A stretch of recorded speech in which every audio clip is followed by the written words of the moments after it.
پر نہ خوف ہے نہ غم ہے، کیا ہے نہ ان پر خوف ہے نہ غم ہے. تو یہ مرزا جیلوی وہ کہتا ہے میں تو پرانے بزرگوں کو مانتا ہوں، درمیانے بزرگوں کو نہیں مانتا. درمیانے بزرگ کون ہے؟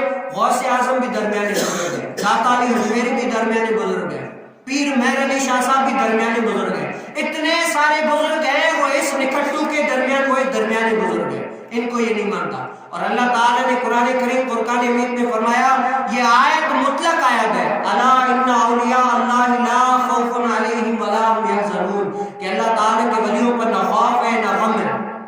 کیا ہے؟ اللہ تعالیٰ کے ولیوں پر یہ آیت مطلق ہے. اس آیت سے جو احکام بھی نکلتے ہیں نا وہ بھی مطلق ہے، مقید کہیں بھی نہیں ہے کہ یہ صرف وہ کہتا ہے. نہیں، یہ آیت جو ہے نا یہ صرف کس کے لیے کہ یہ جو حضور علیہ السلام کے صحابی تھے، حضرت سیدنا صدیق اکبر، حضرت سیدنا عمر فاروق، حضرت سیدنا عثمان غنی، حضرت سیدنا علی مرتضیٰ، یہ دونوں ولیوں ان کے بارے میں ہم نے کہا جاہل یہ ان کے بارے میں ہے، کسی کو اعتراض ہے ہی نہیں.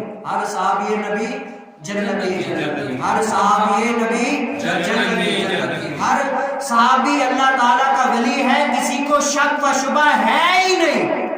لیکن اللہ تعالیٰ نے یہ آیت مطلق فرمائی ہے. اللہ تعالیٰ نے فرمایا کہ یہ جو میرے اولیاء ہیں نا، اولیاء ان پر نہ غم ہے نہ ہی خوف ہے. یہ اللہ تعالیٰ نے سب اولیاء کے بارے میں فرمایا کہ جو قرآن پر اللہ تعالیٰ نے جو حدیں بیان کی، اللہ تعالیٰ کی حدوں کو مد نظر رکھتے ہوئے جس سے منع کیا وہ کام نہیں کرتا، جو کام کرنا ہے وہ کرتا ہے، قرآن پہ عمل کرتا ہے، حضور علیہ السلام کے بتائے ہوئے طریقے پر عمل کرتا ہے. اللہ تعالیٰ کا قرآن کہتا ہے کہ نتیجہ اس کو یہ ہے کہ الا ان اولیاء اللہ لا خوف علیہم ولا هم یحزنون، وہ اللہ تعالیٰ کا ولی بن جاتا ہے، اللہ تعالیٰ کا دوست بن جاتا ہے. لیکن یہ مرزا جیلوی کیا ہے؟ وہ کہتا ہے میں صرف پرانوں کو مانتا، درمیانوں کو نہیں مانتا. بتاؤ قرآن میں کہاں لکھا ہے کہ درمیانوں کو نہیں ماننا، پرانوں کو ماننا ہے؟ قرآن تو اللہ حضور علیہ السلام نے فرمایا، یہ بخاری شریف میں صحیح حدیث ہے، اس کا سند بھی صحیح ہے، متن بھی صحیح ہے. اللہ تبارک و تعالیٰ کے نبی نے فرمایا کہ اللہ تعالیٰ فرماتا ہے جو میرے کسی ولی سے دوست سے دشمنی رکھتا ہے میں اللہ عز و جل اسے اعلان جنگ کرتا ہوں.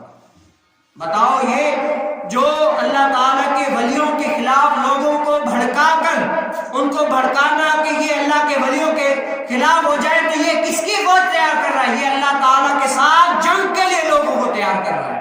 لیکن ہم کیا ہے؟ ہم تو سنی الحمدللہ اولیاء کے ساتھ، اولیاء کے دامن میں پڑے رہے ہیں اور قیامت تک پڑھتے رہیں گے انشاءاللہ. اللہ تعالیٰ کی معرفت ہمیں ان سے ملی ہے اور ملتی رہے گی. کیوں؟ اللہ تعالیٰ کے قرآن کا ایک اعجاز ہے. قرآن کیا فرماتا ہے کہ آپ نے دیکھا ہوگا آذان میں اللہ اکبر اللہ اکبر، اللہ تعالیٰ کیا سب اللہ سب سے بڑا ہے، اللہ سب سے بڑا ہے. اشہد ان لا الہ الا اللہ، کوئی الہ نہیں، کوئی معبود نہیں سوائے کون ہے؟ اللہ. اشہد ان محمد الرسول اللہ، اور حضور علیہ السلام اللہ تعالیٰ کے رسول ہے. حی علی الصلاۃ، کامیابی کی طرف آ جاؤ. حی علی الفلاح، اور اسی میں ہی فلاح ہے تمہاری. اللہ تعالیٰ نے کیا ایک لوگوں کو جب پلیٹ فارم دیا کہ اس پر عمل کرو گے تو تمہیں فلاح بھی ملے گی، کامیابی بھی ملے گی. وہ کس میں بتا دیا تمہیں؟ کہ آذان میں بھی بتا دیا. اور قرآن میں کیا بتایا کہ جو بندہ قرآن پہ عمل کرتا ہے، قرآن کے بتائے ہوئے طریقے کے مطابق زندگی گزارتا ہے اور حضور علیہ السلام کے فرامین کے مطابق زندگی گزارتا ہے، اس کے لیے قرآن میں آخر میں نتیجہ ہے. نتیجہ کیا ہے؟ وہ یہ ہے الا ان اولیاء اللہ لا خوف علیہم ولا هم یحزنون. جو قرآن پر عمل کرتا ہے، حضور علیہ السلام کی باتوں پر عمل کرتا ہے، وہ اللہ تعالیٰ کا ولی دوست بن جاتا ہے.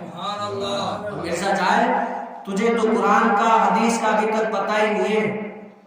ہاں، رائے بالتفسیر اور قرآن کو پڑھنا یہ کمال ہے، لیکن قرآن کو سمجھ کر پڑھنا یہ بڑی کمال کی بات ہے.